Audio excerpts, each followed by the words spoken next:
All right, let's talk about something kind of gross. We're diving into the truly disgusting side of history today. And trust me, what we all think of as normal, our daily routines or hygiene, that stuff is a super, super recent idea. So think about your morning. You wake up, right? You probably brush your teeth, maybe hop in the shower, get dressed. Feels totally normal, doesn't it? You feel clean, you feel, well, modern. Well, let's just say history has a different opinion. Because some of the things our ancestors thought were totally normal, even classy, would probably make us gag today. So yeah, let's jump right in. Okay, first up, let's talk about the most basic human problem. What to do with, waste. And boy, did our ancestors have some, creative solutions. Okay, get ready for this one. It's called the pig toilet. And yes, it is exactly what it sounds like. Back in ancient China, a super common design was to build your outhouse directly over the pig pen. I mean, I guess it's efficient, but sanitary? Oh no, not even a little bit. So here's how this glorious system worked. Step 1, a person uses the outhouse. Step 2, the waste falls right down into the pigsty.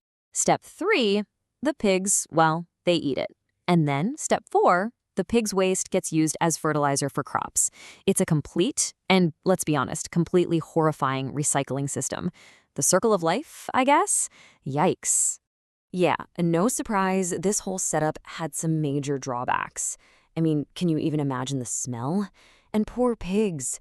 But beyond that, you've got serious groundwater contamination. And worse, it created this never-ending parasite chain. Think about it. A person has a parasite. They use the toilet, the pig eats the waste, then a person eats the pig, and boom, the cycle just starts all over again. It's just, ugh. Okay, let's move away from toilets and talk about personal grooming. And if you thought the pig situation was bad, just wait. Things are about to get itchy. So, picture it. 17th and 18th century Europe. You've got these huge, fancy, powdered wigs everywhere. They were the height of fashion. But they weren't just about looking good. A lot of the time, they were hiding something and harboring some tiny, unwelcome guests. Yep, we're talking about lice. So why was everyone wearing these things? Well, for a few reasons. A lot of people were actually losing their hair from diseases like syphilis, so wigs were a great cover. They also let you have these crazy, elaborate hairstyles without all the work. But maybe the biggest reason? People just didn't wash their hair very often. So a wig was an easy, though pretty gross, way to just cover it all up. And this basically created the perfect five-star hotel for lice. I mean, think about it. The wigs were warm, they were dark, and they sat right on your scalp. They were usually made of horsehair, and they were pretty much never, ever washed. And the cherry on top? All that perfumed powder they used to cover up the smell, it actually attracted even more bugs. It's just a complete nightmare. All right, let's recap. We've got pig toilets and lice-infested wigs. So far, so gross.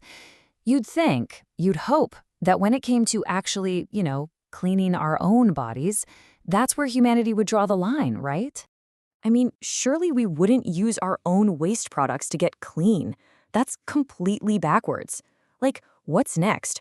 Gargling with your own pee for fresh breath? Ha, no way. That's gotta be where we draw the line, right? About that? Yeah, it happened. And it wasn't some weird isolated thing either, not at all. No, this was a full-on global trend. We're talking ancient Romans, folks in medieval Europe, even people in ancient China and India. They all used urine as mouthwash. The thinking was that the ammonia, the stuff in pee, was a great disinfectant and would whiten their teeth. The Romans were so into it, they would collect it from public urinals and sell it to rich people.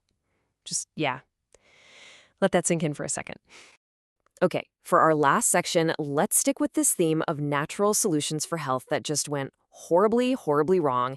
And we're going to start with keeping those pearly whites, well, white. So we already know the Romans loved their urine mouthwash, but their dental care didn't stop there. Oh no. A pretty common recipe for Roman toothpaste included stuff like crushed bones, oyster shells, ash, and, I kid you not, crushed mouse breens. Breens, to make your breath smell good. Because really, nothing says minty fresh quite like brains and urine does it. The whole idea is just, wow. But here's the absolute wildest part of this whole thing. It kind of worked. Seriously, archaeologists looking at skeletons from Pompeii found that they had amazing teeth, very few cavities. Only about a third of them had any missing teeth at all. So the ingredients were absolutely disgusting, but hey, their dental hygiene was surprisingly on point. All right, for our grand finale of historical gross-outs, we're heading to ancient Egypt. We're looking at one of the oldest medical books ever found, the Ebers Papyrus. It's full of remedies and advice, including some pretty unique ideas about family planning. And when I say unique, I mean wow. The recommended method for a contraceptive? Get some crocodile dung. Mix it with fermented dough to make a thick paste, and then, well, you insert it to create a physical barrier. Yeah, crocodile dung. Why? We're not totally sure, but it might have had something to do with the crocodile being a powerful symbol. I probably don't need to tell you how incredibly dangerous this was. I mean, putting animal waste inside your body is basically a speed run to getting a serious infection. It's a fantastic way to introduce all kinds of nasty bacteria. So it wasn't just unbelievably gross, it was legitimately life-threatening.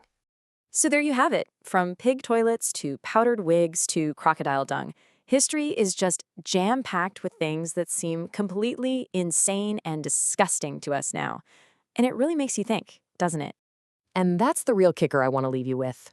What are we doing right now, today, that people 200 years from now will look back on and just be completely horrified by? What normal part of our lives is going to be their disgusting history fact? It's something to think about for sure. Thanks for tuning in.